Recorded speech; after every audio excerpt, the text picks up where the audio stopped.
ইসলাম গঠন করবে, নতুন সভ্যতাকে এই স্তরের জনশক্তিকে সম্মানিত করার জন্য কেন ব্যবহার করলো? এত কর্মী, এত পড়াশোনা, এত চর্চা করে, প্রশিক্ষণ দিয়ে তাকে এই মানে আনা হয়েছে আন্দোলনের কঠিন পরীক্ষা, ঝুঁকি, শয়তানের ঢোকা, অসহাসা, যুবক বিপদের মধ্যে সে খুঁটির মতো শক্ত হয়ে দাঁড়িয়ে থাকবে। তারাই পরিকল্পনা তৈরি করা, আমিন নির্বাচনে ভোট দেওয়া, পলিসি মেকিং করা, মূল কাজে তারাই অংশগ্রহণ করে। এরা হচ্ছে জামাতের নির্ভরযোগ্য শক্তি। তার উপরে ঘর করা যায়, সবাই পালিয়ে যাবে, ঝড় আসবে, অন্য কিছু করে যাবে, খুঁটিগুলো দাঁড়িয়ে থাকবে। আমরা যেমন এই শপথ বুঝতে পেরেছি, আমাদের এখনই তাদের ফাঁসি হয়েছে, একচল্লিশ দ্বারা গুলি, বিচিত্র, বাড়ি থাকা যায় না, ঘরে থাকা যায় না। যারা এই বায়াতারি শপথ বুঝতে পেরেছে, সবাই চলে গেছে, দুর্বল হয়ে গেছে, কিন্তু এই খুঁটির মর্যাদা যারা বুঝেছে তারা শক্ত হয়ে দাঁড়িয়ে আছে। আমাদের সাবেক আমলে জামাত অধ্যাপক গোলাম আযম রাহিমাহুল্লাহ তিনিও বলে গেছেন যে আমি আমার সাংগঠনিক জীবনে অভিজ্ঞ আমাদের ইসলামী আন্দোলনের শিক্ষক ছিলেন। তিনি পর্যালোচনা করে বলেছেন দুইটা কারণে ভোটারদের মান কমে যায়।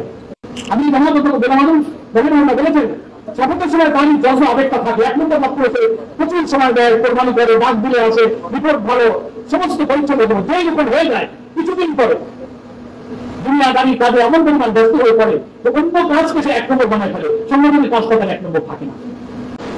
الصلاة والسلام على سيد المرسلين وعلى آله وصحبه أجمعين। আজকে প্রাণ ভরে আল্লাহর শুকরিয়া আদায় করছি। আজকে এই সম্মেলনে আমাদের রব, আমাদের মালিক গফুর রহিম আমাদের কমিট করেছেন অনেক চোখের পানিকে গ্রহণ করে দীর্ঘ প্রায় 15 বছর পর আজকে আলফারুক সোসাইটির চত্বরে প্রথম সম্মেলনে মিলিত হওয়ার তৌফিক দিয়েছেন। এটা আল্লাহ খাস করুন, তাই আমরা আল্লাহর কাছে আবার শুকরিয়া আদায় করছি। আলহামদুলিল্লাহ।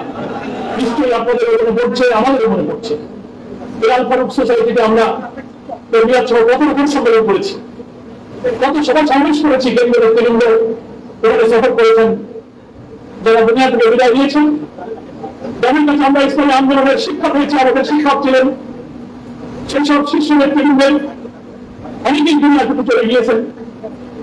আর শীর্ষ 11 জন নেতাকে বন্দী করে, কারাগারে নিক্ষেপ করে, পিঠে নির্যাতন করে 5 জনকে ফাঁসিতে ঝুলিয়ে হত্যা করা হয়েছে, বাকিদেরকে কারাগারে ফিরে ফিরে মৃত্যুমুখে করে দেওয়া হয়েছে।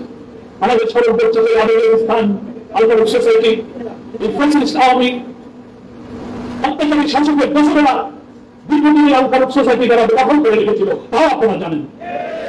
মহান আল্লাহ তাআলা গত 5 আগস্টে আমাদের ছেলেরা, তরুণ তরুণ সাংবাদিক, ছাত্র জনতার গণ অভ্যুত্থানে 5 আগস্ট এই ফ্যাসিবাদের জগদ্দল পাথরকে আমাদের বুকে উপর থেকে সরিয়ে দিয়ে একটি মুক্ত স্বাধীন বাংলাদেশে স্বস্তি নিঃশ্বাস করার তৌফিক দিয়েছে।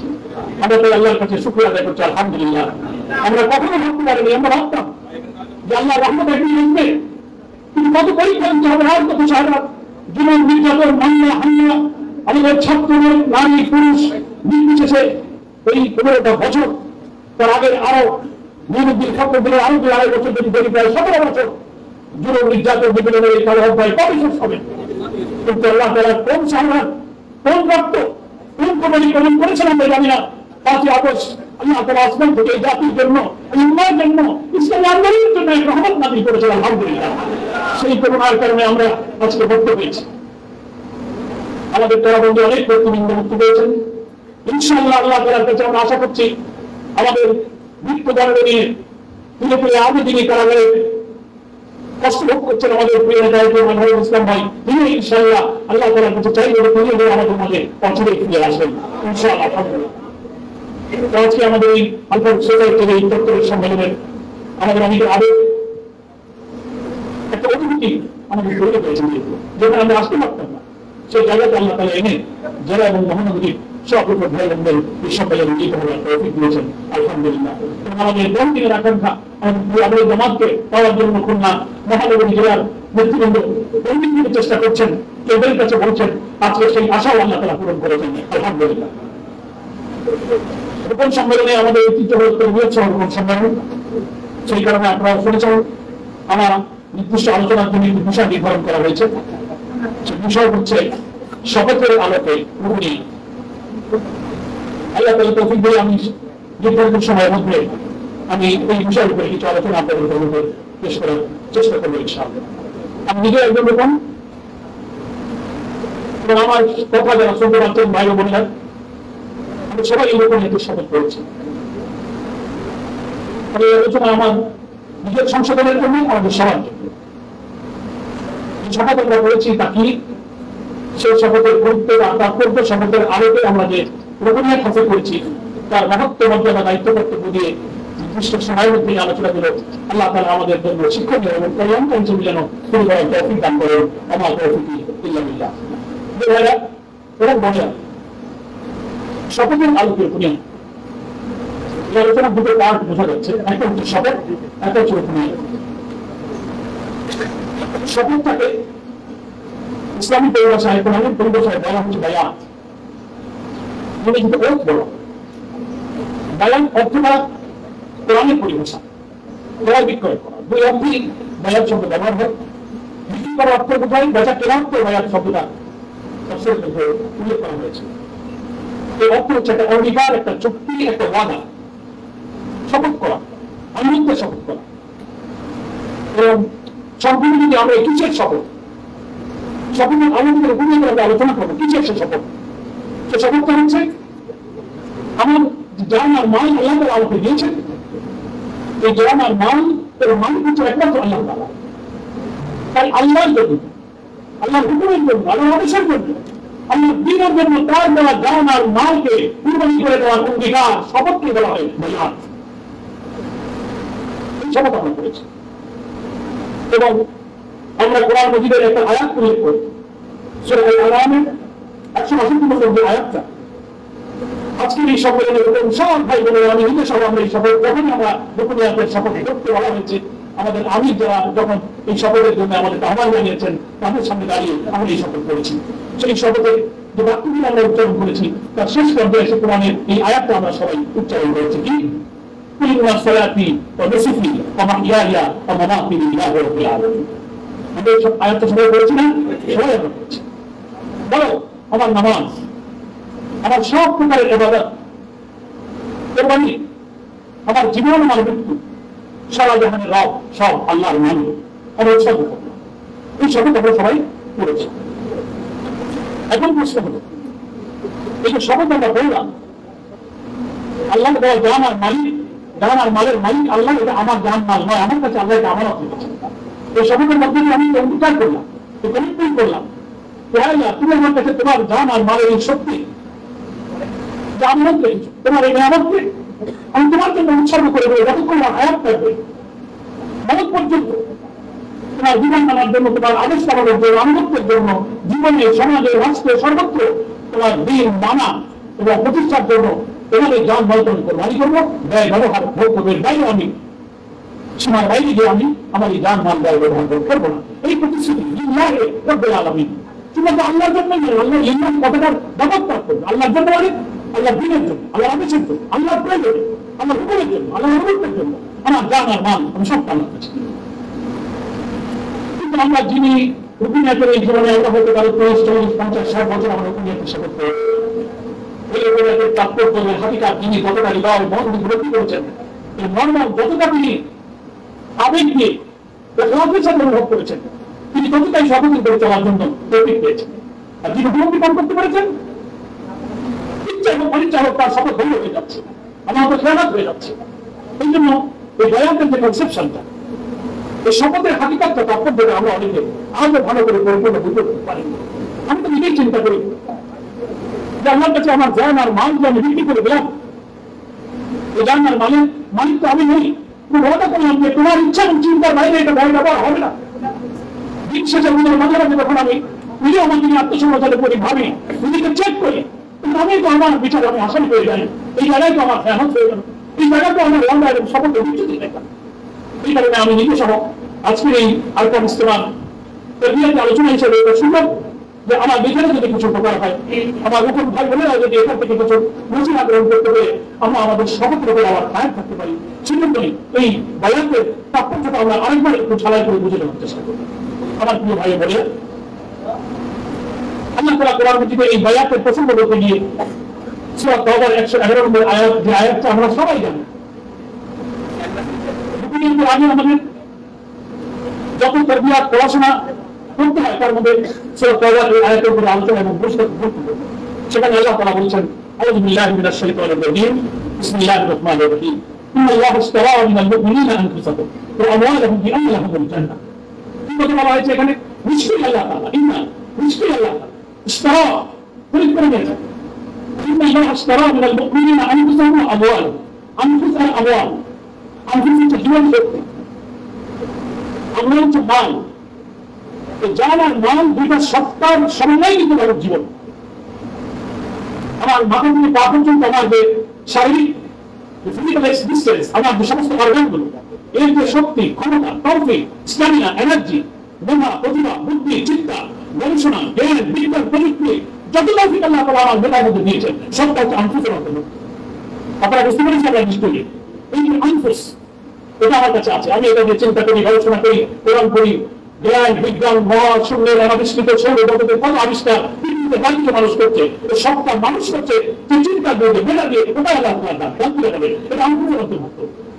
আমার চোখ দিয়ে দেখার শক্তি, হাত দিয়ে ধরার শক্তি, মুখ দিয়ে কথা বলার শক্তি, পা দিয়ে চলার শক্তি, আমার বডির যত অর্গান আছে, আমার স্টোমাক, আমার লিভার, আমার হার্ট, আমার ব্লাড সার্কুলেশন, সমস্ত শারীরিক শক্তি, ক্ষমতা, এই সবটা হচ্ছে আনফুসের অন্তর্ভুক্ত। আমার কি? আমার হচ্ছে আমার মাল সম্পদ, আমার দুলাখ টাকা আছে, দুবিঘা জমি আছে, ব্যবসা আছে, গাড়ি বাড়ি আছে, চাকরি আছে, সোর্স অফ ইনকাম আছে, এটা হচ্ছে আমার মা। এরকম ভাই বোনেরা, আপনি বলুন আমাদের জীবনের যা কিছু জোগাড় এবং সম্পদ সবকিছু দুই ভাগে বিভক্ত। একটা হচ্ছে জীবন, আরেকটা হচ্ছে মা।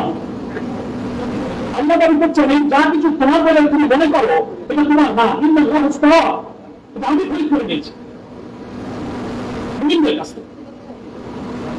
আমার কাছে যা আমি দেখতে পাচ্ছি এটা আমার না। সম্পদ আর বায়োগ্রাফি কি? যেমন যা আমি দেখতে পাচ্ছি এর আসল মালিক আমি, এর আসল মালিক হচ্ছে আল্লাহ। আসল মালিক কে? আল্লাহ। অন্যের জিনিস যখন আমার কাছে থাকে, আল্লাহ উনি আমানত রেখেছেন, আমাকে দায়িত্ব দিয়ে হুকুম দিয়েছেন হায়াত থাকা পর্যন্ত, মরণ পর্যন্ত, আগ্রায় আসা পর্যন্ত, 20, 30, 40, 50, 60, 80 বছর যতক্ষণ বেঁচে থাকবে আমার দেওয়া রক্ষিত দান আর মাল, এই মেধা, চিন্তা, বুদ্ধি, সম্পদ, টাকা, পয়সা, সমস্ত তৌফিক আমি তোমার কাছে জমা রাখলাম। এই মালিক আমার, আর আমি তোমাকে একটা শর্ত দিয়ে দিলাম, চুক্তির মধ্যে তুমি ওয়াদা করলে বিল্লাহি রাব্বিল আলামিন, এই ব্যয়, ব্যবহার ও ইউটিলাইজেশন সমস্ত কিছু একটা তোমার কাছে আমি শেষ করে দিলাম। কিন্তু আমার ইখতিয়ার করতে হবে। এখন তোমার কাছে থাকবে, তুমি আমার ইখতিয়ার অনুযায়ী আমি যেভাবে এটাকে ব্যয় করতে পেরেছি, যেভাবে ব্যবহার করতে পেরেছি, বহুত পদ্ধতি ওইভাবেই তুমি ব্যবহার করতে পারো, তাহলে তুমি আমার প্রমাণিত হবে। এবং এই জান্য তুমি যে আমার কাছে বিক্রি করেছো, এই বিক্রির অর্থই হলো যে আমার কাছে আমানত থাকবে, এটাকে আমি আল্লাহর ইচ্ছা মর্জির বাইরে ব্যবহার না করে আল্লাহর মর্জি অনুযায়ী ব্যবহার করতে পারার অর্থই হলো এবং আল্লাহর কাছে বিক্রি করে দেওয়া। এটাকে আল্লাহর কাছে বিক্রি করে দেওয়া। এই শপথই আমি করেছি, এবং এই শপথই করেছি।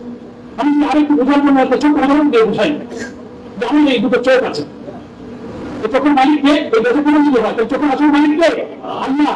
তা আল্লাহর বড় চোখ কিন্তু আমার কাছে বড় আছে, চোখটা আমি আল্লাহর কাছে বিক্রি করেছি। আল্লাহ বলছেন আল্লাহ ইশতারা, আমি তোমার চোখ কিনে দিয়েছি। আমি বুঝতে পারছি না, তাই চোখটা আমার কাছেই আছে, কিন্তু আমার চোখে দেখতে পাচ্ছি। আল্লাহর চোখ কিনে নেওয়া আর আমার আল্লাহর কাছে চোখ বিক্রি করা, অর্থ কি করা? অর্থ হলো যে আমি আল্লাহকে যদি কথা দিয়েছি বিল্লাহি রাব্বিল আলামিন, এই চোখ দিয়ে আল্লাহর হুকুম ছাড়া আমার আদেশের বাইরে কিছু ব্যবহার হবে না। এটা অর্থ হচ্ছে বিল্লাহি রাব্বিল আলামিন। আমি যাও পরিষ্কার করে বলি, যেমন আমি তোমাকে কথা দিয়েছি, এই চোখের মালিক তুমি, তুমি আমার কাছে জমা রেখেছো মরণ পর্যন্ত। এই চোখ দিয়ে আমি এমন কোনো দৃশ্য দেখবো না যে দৃশ্য দেখতে এই চোখের মালিক তুমি নিশ্চিত করেছো, এমন ভাবে চোখটা মরণ পর্যন্ত চলাবার অর্থই হলো চোখটা আল্লাহর কাছে বিক্রি করে। কথাটা বুঝতে পেরেছি? কিন্তু হাত আল্লাহ তুমি আমাকে দিয়েছো, হাতের মালিক আমি না। আল্লাহ যত করে হাত দিতে আসবে আশা পর্যন্ত আমার কাছে থাকবে। আমি যেহেতু তোমার কাছে প্রতিশ্রুতি দিয়েছি বিল্লাহি রাব্বিল আলামিন, তোমার কাজ ছাড়া, তোমার আদেশ ছাড়া, তোমার সীমার মধ্যে ছাড়া হাত আর ব্যয় ব্যবহার হবে না। বরাদ্দ হলো এই হাত দুটো দিয়ে এমন কোনো কাজ আমি করবো না, মানুষকে কষ্ট দেবো না, জুলুম করবো না, হারাম কোনো কাজ করবো না, যা এই হাতের আসল মালিক করতে নিষেধ করেছেন। মুখ পর্যন্ত হাত দুটোকে এমনিভাবে চালাতে পারার অর্থই হলো এই হাত দুটোকে আল্লাহর কাছে বিক্রি করে দেওয়া।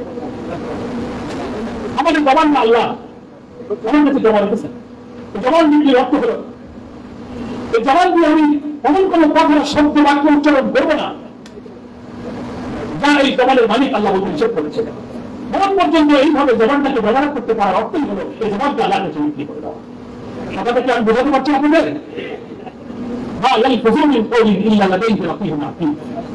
আল্লাহ কোরআন সূরা ফাতিহার মধ্যে বলছেন, তোমাদের মুখ দিয়ে কোন শব্দ, বাক্য, একটা উচ্চারণ এমন হয় না যা আমি দেখার জন্য ফেরেশতা নিযুক্ত করি।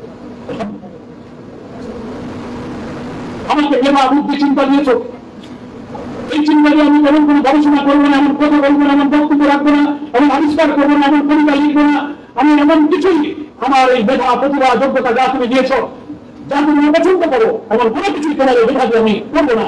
হট করে মেধাকে আল্লাহ কাছে বিক্রি করে দেওয়া, কিন্তু তাই আমি তোমার কাছ থেকে পেয়েছি আল্লাহ, তাই মালিক তুমি, তাকে বিক্রি করার অর্থ হলো আল্লাহকে এই পথে দেওয়া। এই মেয়েদের শপথ এই কথাই আমরা দিয়েছি যে আল্লাহ এই পা দিয়ে হেঁটে আমি কোথাও আমি যাবো না, যেখানে এই পায়ের মালিক তুমি নিষেধ করেছো, এবং আমি পা দুটোকে চালাতে পারার অর্থ হলো এই পাকে আল্লাহ কাছে বিক্রি করে দেওয়া। এইভাবে আমার জীবন সত্তার মালিক যেহেতু আল্লাহ, আমার কাছে তোমার দেখেছেন আমি আসলে মালিক আমার আল্লাহ, দুই মালিকের ইচ্ছা এবং শক্তি যেটা তিনি আমাকে আরোপ করেছেন সীমার মধ্যে থেকে এটাকে ব্যয় ব্যবহার করতে পারা অর্থ হলো আল্লাহ এটা আল্লাহ নিয়ে যাবেন এটা আমার কাছে আছে, কিন্তু বহুত পর্যন্ত আমি তার ইচ্ছা মতো চালাতে পারি। এটা আনফুসের অংশ, আমার ব্যাংকের টাকা জমি জমা গাড়ি গাড়ি সম্পদ বাড়ি আল্লাহ এটাও আমাকে দিয়েছে।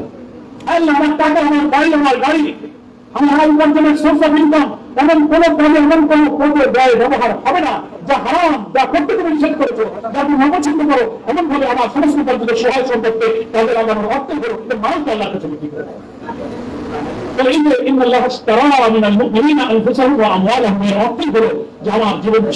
সমস্ত তৌফিক যোগ্যতা আর আমার সব মাল সম্পদ আল্লাহর মসজিদ বাইরে ব্যবহার না করার ওয়াদা আমরা এই সম্পদের মাধ্যমে করেছি।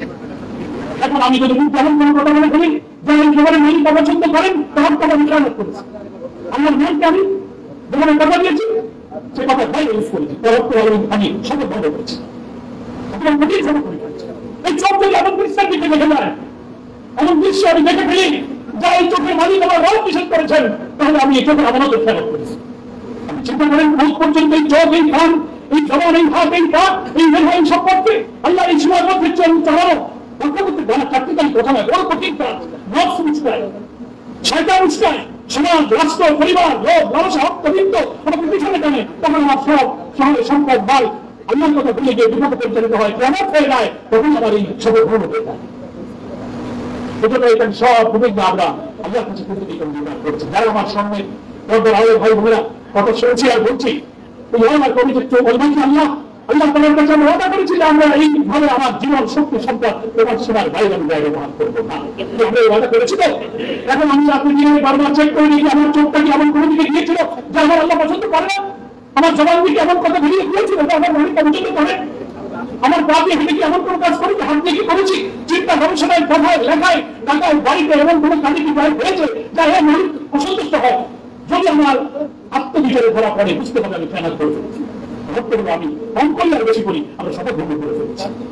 এই বিচারে যদি বায়াতকে আল্লাহর সাথে গান বাল বছরের এই চুক্তিকে যদি আমরা বিশ্লেষণ করি তাহলে আমি সহ সবাই আসামি তারপরে দাঁড়িয়ে যদি আল্লাহকে বিচারক সব আমি নেই তাহলে সবাই আমরা আসামি হয়ে গেছি।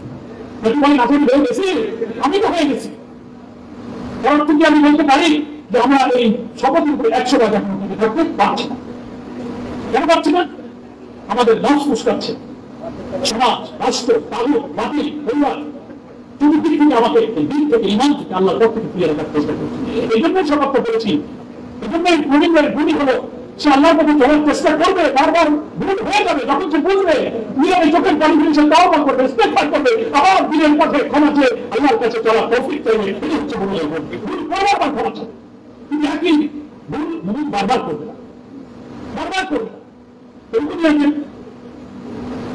এই যে শপথটা আমরা গ্রহণ করেছি এই বয়ানের অর্থ আমাদের যেন সবাই মনে থাকে। এবং আপনি চিন্তা করেন এই স্থানে আসলে এই মানের উপরে থাকা খুব কঠিন, সেটি রোপণ হওয়ার আগে আপনি চিন্তা করেন আপনি আমি যখন এই জামাত ইসলামী এসেছিলাম সহযোগী ফোরাম করেছি, কর্মী হয়েছি, প্রার্থী হয়েছি, টিসিটিএস পাঠ্যক্রম শব্দকারী ইন্টারভিউ প্রশ্নপত্র কত কি করার পরে আমাকে ওখানে শপথ করতে হয়েছে। কেন? অনেকে 3 টাইম বেঁচে যায়, 15-20 বছর লেগে যায়, অনেকে মরে যায় কিন্তু শপথ করতে পারে না। কেন?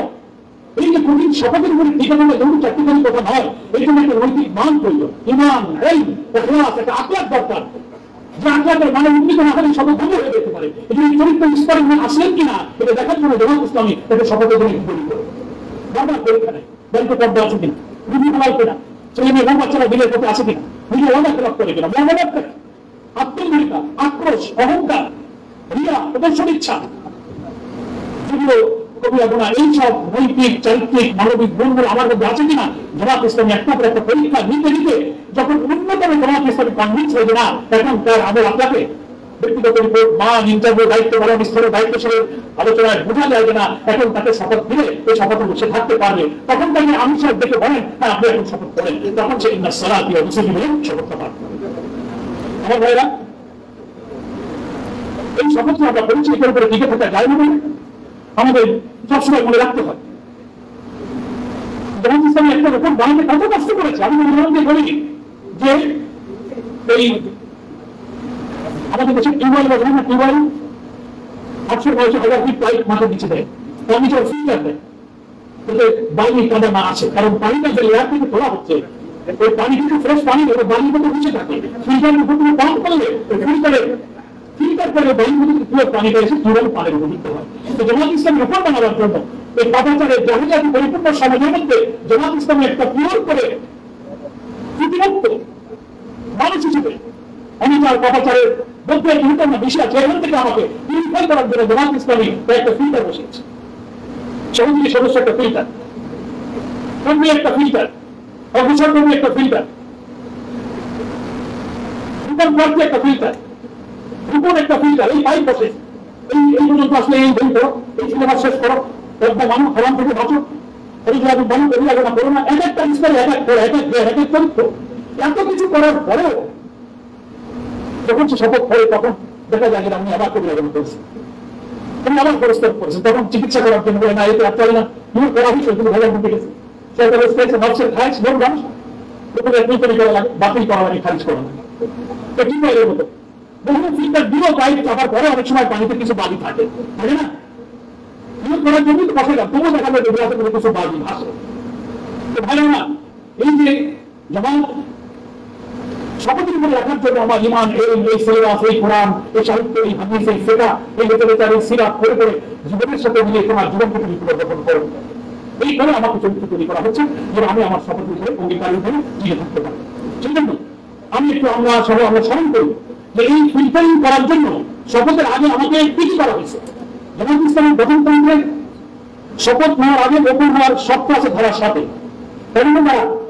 যারা হয়ে গেছে তাদের ধারা মনে থাকে না আগে হল দরকার কতটা হয়ে গেছি আর যখন প্রার্থীটাকে তুমি করো ধারা 7 মনে আছে তো বলো তুমি তোমার শর্ত পাল্টা হওয়ার পরে বললে করেছিলাম তোমার আগে ভাই এখন আর বলে নেই কিন্তু আমরা একটু মনে করে দিই তাহলে লজ্জা লাগবে।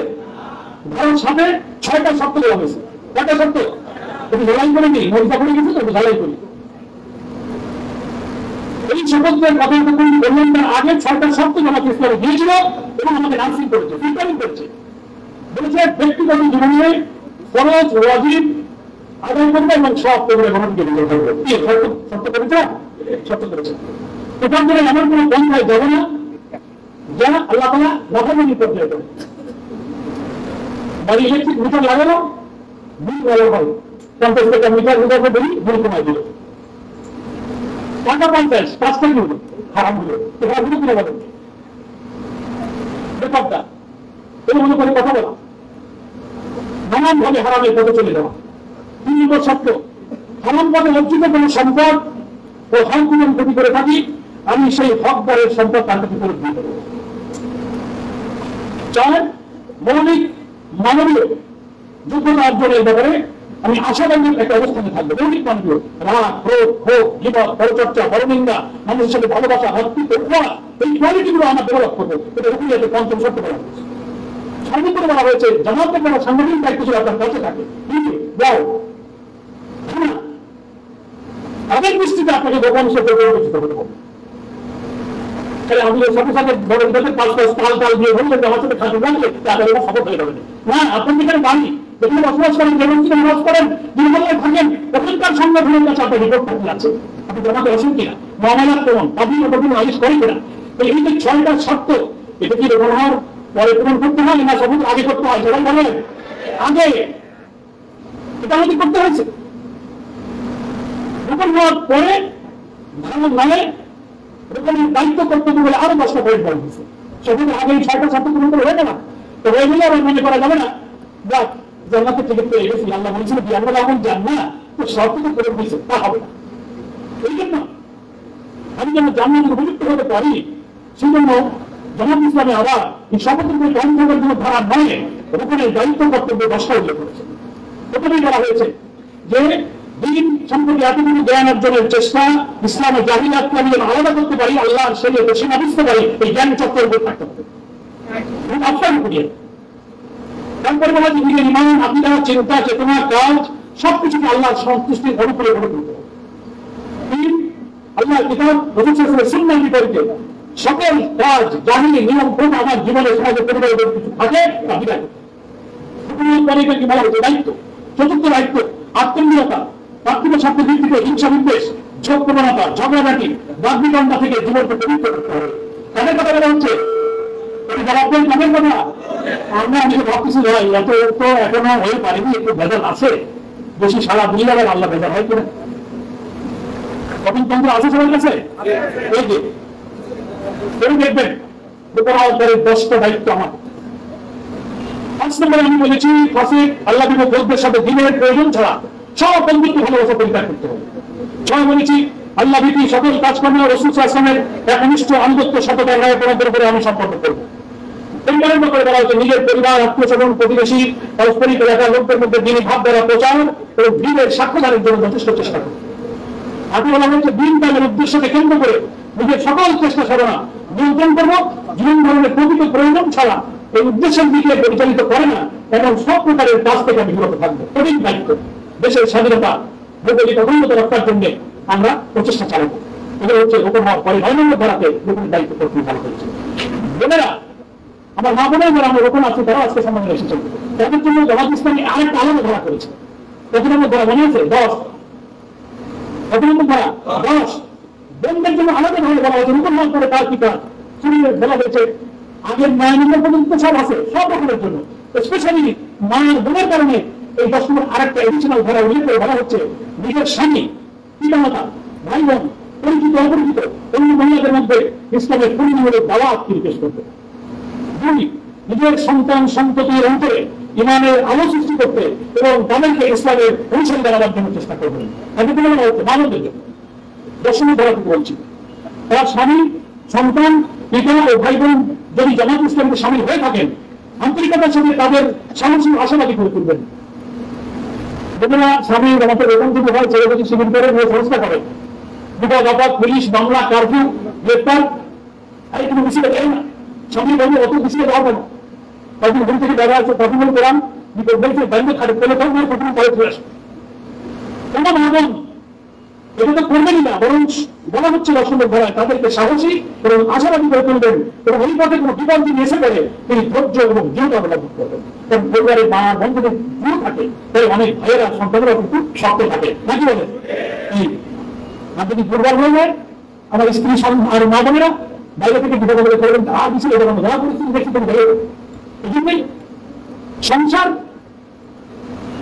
স্ত্রী, মা বোন এনারা হচ্ছেন দায়িত্ব পালনের পুরুষদের জন্য এনার্জির ওখানে শক্তি পাওয়া যায়, ওখানে মানসিক শক্তি পাওয়া যায়। সেজন্য আমার প্রিয় ভাইরা এই শপথগুলো আমরা নিয়েছি দোকানের আগে এবং পরে এই কর্তব্যগুলো আমাদেরকে বলে চলতে হবে। নেক্সট কথা হলো যে আমাদেরকে এদিকে গেলেন শপথ, আবার আমাদের করে হচ্ছে রোপণ। রোপণ কথাটা অর্থ কি? রোপণ মানে হলো স্তম্ভ, পিলার, খুঁটি, সাপোর্ট, আস্থা অর্জন, ভার বহন করার ক্ষমতা আছে না, এটি বলা হয় পিলার। এটি পুরোনো একটা শব্দ। কোরআন শরীফের 2টা আয়াতের কোন শব্দ আমি তো সবাই অনেকের মনে থাকার কথা নাইলে আমরা আওয়াজ শুনি। সূরা হুদের 80 নম্বর আয়াত, সূরা হুদের 80 নম্বর আয়াতে আল্লাহ রূপণ শব্দ উল্লেখ করেছেন। ওয়ালা লাউ আন্না লিকুওয়াতান আও আবি ইলা রুকনিস সাবিল, রুকনিস সাবিল মজবুত অবলম্বন আসছে। হ্যাঁ, আমার যদি এতগুলো শক্তি থাকতো যে তোমাদেরকে ঠেকাতে পারতাম, অথবা যদি কোনো মজবুত অবলম্বন হতে পারতাম। আরেকটা আয়াত সূরা জারিয়াত 45 ভাগ 9 আল্লাহ বলছেন ফাতাওয়াল্লা বিরুকনিহি ওয়া ক্বালা সাহির আও মাজনুন। যখন নিজের শক্তির উপর নির্ভর করে মুখ ফিরিয়ে বলল লোক হয় জাদুকর আর না হয় জিন বুঝতে। শেষেরটা মুসা আলাইহিস সালামের কাহিনী উপলক্ষে উপরেরটা হুদ আলাইহিস সালামের কাহিনী ঘটনা করে এই সূরা হুদ আর সূরা জারিয়াত উপর শব্দ উল্লেখ করা হয়েছে। তার অর্থ কি? এখানে শক্তি নির্ভর অবলম্বন করে যায়, ভার বহন করার মতো শক্তি আপনি নতুন শব্দ ব্যবহার করেন। পাকিস্তান গঠনতন্ত্রী নতুন শব্দটাকে এই স্তরের জনশক্তিকে সম্মানিত করার জন্য কেন ব্যবহার করলো? এত পরিমাণ, এত পড়াশোনা, এত চর্চা, এত নদীর প্রশিক্ষণ দিয়ে তাকে এই মানে ভাবা হয়েছে আন্দোলনের কঠিন পরীক্ষা, ঝুঁকি, শয়তানের ঢোকা, অসহসা, যুবক বিপ্লবের মধ্যে সে খুঁটির মতো শক্ত হয়ে দাঁড়িয়ে থাকবে। তারাই পরিকল্পনা তৈরি করা, আমিন নির্বাচনে ভোট দেওয়া, পলিসি মেকিং করার মূল কাজে তারাই অংশগ্রহণ করে। এরাই হচ্ছে জামাতের নির্ভরযোগ্য শক্তি। তার উপরে ভর করা যায়, সবাই দাঁড়িয়ে যাবে, ঝড় আসলে অন্য কিছু পড়ে গেলে খুঁটিরও দাঁড়িয়ে থাকবে। আমরা যেমন এই শপথ বুঝতে পেরেছি, আমাদের এখনই তাদের ফাঁসি হয়েছে, একজন তারা গুলি, বিচিত্র, বাড়ি থাকা যায় না, ঘরে থাকা যায় না, যারা এই বায়াতারি শপথ বুঝতে পেরেছে, সবাই চলে গেছে, দুর্বল হয়ে গেছে, কিন্তু এই খুঁটির মর্যাদা যারা বুঝেছে তারা শক্তি হয়ে দাঁড়িয়ে আছে। এই কারণে কোরআনে ব্যবহৃত হুকুম শব্দকে অন্য কোন দলে আপনি পদবিতে মেম্বার বা সদস্য কথাটা আছে, কিন্তু আমরা এটা হুকুম শব্দ বলেছি, কারণ কোরআনে হুকুম শব্দকে স্তব্ধ ভার বহনের ক্ষমতা হত্যা ব্যবহার করা হয়েছে। নৈতিক, চারিত্রিক, দিন কায়েমের কঠিন দায়িত্ব ভার যার উপরে দিয়ে আশা রাখা যায়, আস্থা রাখা যায়, এত জ্ঞান একমাত্র চরিত্র অর্জন করে তার উপরেই নির্ভর করা যায়। তাই কোরআনের এই হুকুম শব্দটাকে দিয়ে এই শ্রেণী, এই স্তরে, এই নৈতিক ভাবের লোকদেরকে সম্মানিত করা হয়েছে, পরিচিত করা হয়েছে। আলহামদুলিল্লাহ। তবে আমরা গঠনতন্ত্রে ব্র্যাকেটের উপর দেখেছি, আর সদস্য কথাটা বলেছি, 2008 সালে আমরা যখন নির্বাচন কমিশনে রেজিস্ট্রেশন নিতে গেলাম, তখন ওখানে হুকুম শব্দকে তারা এরা করতে চাচ্ছিল না, কোনো দলে তো হুকুম কথা নেই, আমরা কোথায় পেলাম? এই হুকুমিয়া করে তাৎপর্য এই ব্যাখ্যা কমিশন বলে বোঝে না। এই একটা রুহানিয়া, একটা আত্মিক শক্তি আছে, একটা মানসিক তৃপ্তি আছে। সেই কারণে আমরা ওটা ব্র্যাকেটে রেখেছি। ইলেকশন কমিশনের নিবন্ধনের সুবিধার জন্য সদস্য কখনো ব্র্যাকেট রয়েছে। কতটা ভাবছি, কারণ নতুন কথার মধ্যে একটা আলাদা মর্যাদা, আলাদা আত্মিক শক্তি, একটা দায়িত্ব বোধ নিয়ে অনুভব করা যায়। আমার প্রিয় ভাইরা, ফলে আমাদের এই হুকুমিয়াতের মান অর্জন করার পরেও কিন্তু আমাদের মান কিন্তু পড়ে যায়। আমাদের হুকুমিয়াত কন্ট্রোল করা লাগে, মান মেনে যায়, রিপোর্ট রাখে না, জমাতে যায় না, কন্ট্যাক্ট করে না, স্ত্রী, সন্তান, পরিবার, আয় উপার্জনের ক্ষেত্রে এমন ঘটনা ঘটে কিন্তু তার মান আর রাখতে পারে না। কেন মান মেনে যায়? এটা আমি বলে রাখি, হুকুমদের মান কেন কমে যায় তা আমাদের সাংগঠনিক জীবনে পর্যালোচনা করে আমাদের সাবেক আমাদের জামাত অধ্যাপক গোলাম আজম রাহিমাহুল্লাহ তিনিও বলে গেছেন যে আমি আমার সাংগঠনিক জীবনে উনি তো আমাদের ইসলামী আন্দোলনের শিক্ষক ছিলেন। তিনি পর্যালোচনা করে বলেছেন দুইটা কারণে হুকুমদের মান কমে যায়। মনে রাখবেন, কয়টা কারণ? দুইটা কারণ। একটা কারণ হলো তিনি বলছেন হুকুম হওয়ার সময় ওই ব্যক্তি শপথের সময় যে বলে যে আমি জীবনের দিন কায়েম করাতেই জীবনের লক্ষ্য হিসেবে গ্রহণ করলাম, বলতে হবে না? শপথ যখন করা হয় তখন দেখবেন তিনটে কথা আমরা বলি। তার এক নম্বর কথা হচ্ছে যে আমরা আল্লাহ তাআলার দিন কায়েম করাতেই জীবনের লক্ষ্য হিসেবে গ্রহণ করলাম, এই কথা ওখানে বলা হচ্ছে। সামগ্রিক শান্তি প্রতিষ্ঠা, মানবজাতির কল্যাণ সাধনের উদ্দেশ্যে আল্লাহ পবিত্র রাসূল সাল্লাল্লাহু আলাইহি ওয়াসাল্লাম প্রদর্শিত দিন কায়েমের সর্বাত্মক প্রচেষ্টার মাধ্যমে আল্লাহর সন্তুষ্ট পরকালীন সাফল্য অর্জন করাই আমার জীবনের চূড়ান্ত লক্ষ্য। চূড়ান্ত লক্ষ্য এটা হলো এক নম্বর। আমি জামাত বেলামানুষ বলেছেন শপথের সময় পানির জজ আবেগটা থাকে। এক নম্বর লক্ষ্য হচ্ছে প্রচুর সময় দেয়, কোরবানি করে, ডাক দিলে আসে, রিপোর্ট ভালো, সমস্ত পরিচ্ছন্ন যেই রকম হয়ে যায়, কিছুদিন পরে দুনিয়াদারি কাজে এমন পরিমাণ ব্যস্ত হয়ে পড়ে তো অন্য কাজকে সে এক নম্বর বানায় ফেলে। সংগঠনের কাজটা তার এক নম্বর থাকে না। বাড়ি বানানো, আয় উপার্জন, টাকা পয়সা, ব্যবসা বাণিজ্য, পরিবার, এটা তার এক নম্বরের প্রয়োজনে চলে যায়। সংগঠনের প্রয়োজন তার এক নম্বরে থাকে না।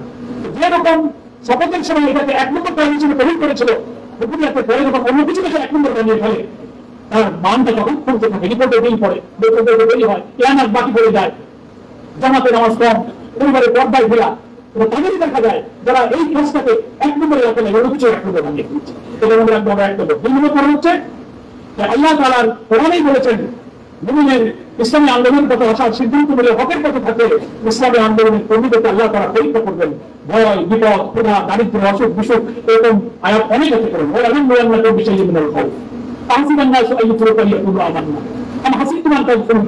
নানান ভাষায় আল্লাহ বলেছেন আমি অবশ্যই তাদের পরীক্ষা করবো। দ্বিতীয় কারণ হলো কোন হুকুম হওয়ার পর যখন তার জীবনে পরীক্ষা শুরু হয়ে যায়, হাদিসেও আছে ইমানের প্রতি যে যত শক্ত করে তারা সিদ্ধান্ত নেবে তত দ্রুত গতিতে তার উপর পরীক্ষা আসবে। নাকি বলেন? আর ভিড় হলে তার পরীক্ষা অত আসবে না।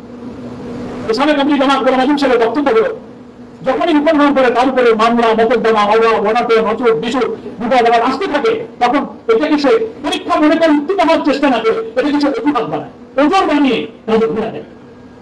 এটা দ্বিতীয় কারণ। পরীক্ষাকে পরীক্ষা মনে না করে ওজন বানাবে। কয়টা কারণ বলেছি? দুটা। একটা হলো দিন প্রতিষ্ঠার কাজকে 1 নম্বর মনে করে সে প্রার্থী থাকা পর্যন্ত, চোখতে পারে ওটা ভুলে গিয়ে অন্য কিছু ছেলে মেয়ে বাড়ি ঘর বউ বাচ্চা আয় পর্যন্ত 1 নম্বর মনে করে জামাতে থাকে, কিন্তু ওটা নট নাম্বার 1। 1 নম্বর দেখা যায় চলাফেরায় কাজে কর্মে বিশ্বে বোঝা যায় এটা তার 1 নম্বর 1 নম্বর ভাঙ্গা একটা মনে করে, তখন তার মান করে। 2 নম্বর, যখন তার উপরে মামলা বিপদ আবার চাকরি সাসপেন্ড ব্যবসা বাণিজ্য করতে আরো পেয়ে গেল, তখন এটা কিছু অনুপাত বানায় থাকে। তুই মনে করে না যে আমি তো পড়তে এটা আমাকে বলেছো রাত্রে আজ 3 বেলা খাইতে পারছি না, মামলায় জেলে চলে গেছি, রিমান্ডে চলে গেছি, চাকরি নাই, ছেলে মেয়ে কষ্ট আছে, সেটা মনে করেন আল্লাহ তুমি আমাকে মানে করতে সেটা পরীক্ষা করছো, আমি কম খাবো, 1 বেলা খাবো, জেল থাকবো, নির্যাতন করবো, কথা শুনবো, তখন তোমার পথ ছেড়ে দেবে না। এটা হচ্ছে পরীক্ষার্থীরা কিন্তু পরিবারের তোমাদের পরীক্ষায় উত্তীর্ণ হবে। এটা না করে সেটা কি করবেন না, দায়িত্ব যখন বলে কি কথা বাকি কেন কিন্তু রাখেন কেন এরকম আপনি, হ্যাঁ আপনি এখন বলতে পেরেছেন পুলিশ কি খুব বড় আছে আপনি ধরেন না, আমার সংসার এবার মতন সাইকেল একটা ব্যবস্থা আমি এলাকা চাইতে আসেন দোষ করেন না, এটা কি পরীক্ষা মনে করলেন এটা তো ওজোর বানাবে কি বানাবে না ওজোর, পরীক্ষাকে পরীক্ষা মনে করতে হবে, পরীক্ষা মনে করলে ওটা উত্তীর্ণ হওয়ার অ্যাটিটিউডটা থাকতে হবে, তাই সে মান ধরে রাখতে হবে। তাহলে আমার এই কথাটা যেন মনে থাকে, আমাদের স্যারের আমাদের জামাতের কথা আমি বললাম, রকমের মান নামার 2টা কারণ, একটা হলো দিনের কাজকে যখন 1 নম্বর হয় এবং নতুন 1 নম্বর হয়ে হয়, 2 হলো তারপরে পরীক্ষা যখন আসে তখন এটাকে পরীক্ষা না মনে করে এটাকে অজুহাত না মানে ভেজালাতে ভাববে না। হ্যাঁ এরপরে আরেকটা কথা হচ্ছে, তুমি আরেকটা কথা আমাদের শিখিয়ে গেছেন, নতুন হওয়ার পরে যারা আমরা মনে করি যে না আমি তো আল্লাহ বলছে যে আল্লাহ বলছেন না জান্নাত বিক্রি করেছে জান্নাত দিয়েছে না, উনি বলেছেন সেইটা পাইতে গেলে কামিল মুমিন যাওয়া হবে। রূপন হওয়াটা হলো সেই কামিল মুমিনের যতগুলো স্তর অতিক্রম করতে হয়, কামিল মুমিনের জীবনের তরক্তির জন্য কতগুলো ধাপ অতিক্রম করতে হয়। রূপন মানে হলো সেই ধাপের প্রথম ধাপ, সেই ধাপের কোন ধাপ? প্রথম ধাপ। এই এত ফিল্টার নিয়ে পিউরিফাই করে আমাকে এদের দর করিয়ে দেওয়া হয়েছে। কামিল মুমিনের যেটা একটা ধাপ সিঁড়ি আমাদের উঠতে হবে, নামাজ, ইখলাস, সালাত, কুরবানি, তাকওয়া, পরহেজগারি, ঈমান, এই দিক থেকে উন্নতি শিখরে ওঠার জন্য মুমিনকে কতগুলো ধাপ অতিক্রম করতে হবে। রূপন হওয়া মানে তার প্রথম ধাপ। এখন রূপন হওয়ার পরে তার কর্তব্য বাকি ধাপগুলো তাকে একাই অতিক্রম করতে হবে, একটার পর একটা। গতকাল থেকে আজকে নামাজ সুন্দর, আজকে পড়া সুন্দর, আজকে ইখলাস আমল, বরং ওয়াজিব কবিরা থেকে বাঁচার স্পৃহা, এটা বন্দেগী মামলা গত দিনে যা ছিল আজকে তার চেয়ে আরো সুন্দর। কিন্তু প্রতি দিনে দিনে স্তর স্তর নিজের মান বাড়ানো, এটার নাম হচ্ছে আমার মুমিনের স্তরগুলো অতিক্রম করা। তো আমার রূপন হওয়ার পর যে মনে করে যে আমার চেষ্টা তো বিশ্বাস আমার সার্টিফিকেট পেয়েছি, তার মান কিন্তু মানতে থাকবে। আর রূপন হওয়ার পর যদি মনে করে যেটা আমার মান বৃদ্ধির তার আজকে থেকে শুরু হলো, রূপন হয়েছে মানে মুমিনের কামিল মুমিনের যতগুলো ধাপ আমাকে অতিক্রম করতে হবে, তার প্রথম ধাপে আমি পা দিয়েছি, বাকি ধাপগুলো আমাকে করতে হবে। সেইভাবে আমাকে পড়াশোনা, হাদিস, সমাধান, কোরবানি ত্যাগ করে করে আমার এটা বাড়াতে হবে। পরিশেষে আমার ভাইকে বলতে চাই, এই যে শপথটা আমি নিয়েছি, আল্লাহ তাআলা কোরআন শরীফে কয়েক জায়গায় বলেছেন যে এই শপথ ভঙ্গ করা যাবে, এই শপথ ভঙ্গ করলে, অঙ্গীকার ভঙ্গ করলে তার শাস্তি পেতে হবে, অনেক জায়গায় বলেছেন। তাহলে আমাকে এই শপথের উপরে টিকে থাকতে হবে এবং মান সংরক্ষণের জন্য জামাত করে বই তৈরি করেছে। প্রতি মাসে আমার রিপোর্ট পর্যালোচনা হয়, বৈঠক হয়, মহাসভা হয়, সংশোধন হয় এবং আল্লাহর সাথে সম্পর্ক ঘনিষ্ঠ করা, তার জন্য সালাতকে সুন্দর করা, আমার কোরআন অধ্যয়ন করে কোরআনের সঙ্গে সম্পর্ক, আল্লাহর পথে অর্থ দেয়, গোপনে নেকির কাজ করা, নফিয়া, নফল রোজা, নফল সালাত, রোজা, এই আত্মগঠনের চেষ্টার মধ্য দিয়ে পেছন থেকে আমাকে যে মানব সমাজ পরিবার পেছনে টানবে, এই কিছু টান থেকে মুক্ত হয়ে আল্লাহর দিকে মনে এই জীবনের মান মতো করার জন্য আমাদের মধ্য দিয়ে জীবনের মান আমাদের রক্ষা করতে হবে। আমার সম্মানিত ভাই বোনেরা, আজকের এই সমাজ, আজকের রাষ্ট্র, আজকের জাহিলিয়াত, আজকের সরকারের যত ওয়াসওয়াসার ধরন আমাদের উপরে আমরা দেখতে পাচ্ছি, ক্রিয়াশীল রুকুনিয়াতের মান অর্জন করার জন্য আমাদের এই কামিল মুমিনের বাকি ধাপগুলো এই শপথের কথা মনে রেখে নিজেকে অতিক্রম করতে হবে। বেশি বেশি করে সালাতকে খুশির সাথে পড়া, সবাই নিয়ে পড়া, সালাতের কথার সাথে নিজের জীবনকে মেলানো, ইনফাক করা, নেকির কাজ গোপনে করা, কোরআনের সাথে সম্পর্ক, অর্থ বুঝে পড়া, কোরআন তেলাওয়াত করা, মুখস্থ করা, চর্চা করা এবং সাংগঠনিক ভারতে কাজ করা, এর মধ্যেই কিন্তু আমাদের রুকুনিয়াতের মানটা আমরা ধরে রাখতে পারি। এই জন্য আমরা আজকে জেলা মহানগরী যতটুকু ভাই বোনের এসেছি, আমি তো শুধু নিজেই যখন আমার রিপোর্টের ডান দিকে আমার 8 লোকের নাম টার্গেটে লেখা আছে, দলতি টার্গেট, কর্মী টার্গেট, কুকুর টার্গেট, আমার পরিবার, আমার সন্তান, আমার স্ত্রী, তাদেরকে গড়ে তুলে আমার উপর অর্পিত সাংগঠনিক দায়িত্ব পালনে আমি যদি তৎপর থাকি, তখনই শপথের আলোকে এই যে সংগঠনের নির্ভরযোগ্য শক্তি হিসেবে রুকুনিয়াতের উপর আমি ইনশাআল্লাহ টিকে থাকতে পারবো। আমার ভাই বোনদের কাছে আমি নিজের জন্য দোয়া চাই যে আমরা যে শপথ করেছি, এই শপথের উপরে পরিচ্ছন্ন জীবন, আল্লাহর দেওয়া জাহান্নামের আমানত যদি পুরো পরিচ্ছন্ন ভাবে পবিত্র অবস্থা আল্লাহর কাছে যেতে পারি, আল্লাহ ওয়াদা করেছেন আল্লাযীনা তাতাওয়াফাহুম বিল মালাইকাতু তাওয়িবিন ইয়াকুলুনা সালামুন আলাইকুম উদখুলুল জান্নাহ বিমা কুনতুম তা'মালুন। জীবনকে আমি যদি আমানতের উপরে পরিচ্ছন্ন পবিত্র করে এই হারাম থেকে বেঁচে হকের উপর থেকে মৃত্যুর মুহূর্ত সময়ে ফেরেশতারা যখন জান করে আসবে, আল্লাহ বলেন এই জীবনকে যখন সে পবিত্র পাবে, তাফসীরের মধ্যে পবিত্র বলতে শুধু ব্যবহার পোশাকের পবিত্র নয়, চরিত্রের নৈতিক পবিত্রতা যখন আমাদের পাবে, আল্লাহ বলছেন সালাম আলাইকুম, আল্লাহ পক্ষ থেকে ফেরেশতারা এসে তাকে সালাম জানাবে যে আল্লাহ তরফ থেকে তোমাকে সালাম জানাতে হবে, উদখুলুল জান্নাত, তুমি এখন জান্নাতে প্রবেশ করো। মুনাফিক করতে আমলুন, যে আমল তুমি করে এসেছো, তাহলে আমরা তো সব করেছি, এই নিজের জীবনটা পবিত্র করে বহুতের সময় নিজেকে পবিত্র রাখতে পারি, তো আল্লাহর এই সালাম আমার ভাগ্যে ঢুকবে আর জান্নাত আমার ঢুকবে। যেটা সূরা তওবাতে আল্লাহ বলেছেন জান্নাত লাহুল জান্নাত। কিন্তু এই বায়াতি বেচা কিনা যারা করবে, আল্লাহ তাদের সফলতার কথা বলেছেন তুমি সন্তুষ্ট থাকো, খুশি হও যে বেচা কিনা তুমি আল্লাহর সাথে করেছো। তাই আসুন আমরা আল্লাহর সাথে যে বেচা কিনা করেছি, আল্লাহ আমার জান মাল কিনে নিয়েছেন আর আমি বিক্রি করেছি, এর কোনো মালিক আমার কাছে না, তাহলে তার সময় বাইরে নিয়ে গেল আমি আমার এটাকে ব্যয় ব্যবহার না করি, তাহলে শপথের আলোকের করে আমার ইনশাআল্লাহ ঠিক থাকবে। এটাই হয়তো আমার জান্নাতে পৌঁছার কারণ হবে। আল্লাহ তাআলা এই দীর্ঘদিন পরে রূপের সম্মেলনে আমরা যে শপথ সম্পর্কে ধারণা করতে পারলাম, আল্লাহ তাআলা আমাদেরকে সেই শপথের উপরে টিকে থেকে জান্নাতের এই পরিযাত্রায় আল্লাহ তাআলা আমাদেরকে সাহায্য দান করেন। আমিন। আমা তাওফীকি ইল্লা বিল্লাহ। হাযা মা ইলমি ওয়াল ইলমু ইনদাল্লাহ আলাইহি তাওয়াক্কালতু ওয়া ইলাইহি উনীব। আসসালামু আলাইকুম ওয়া রাহমাতুল্লাহি ওয়া বারাকাতুহু।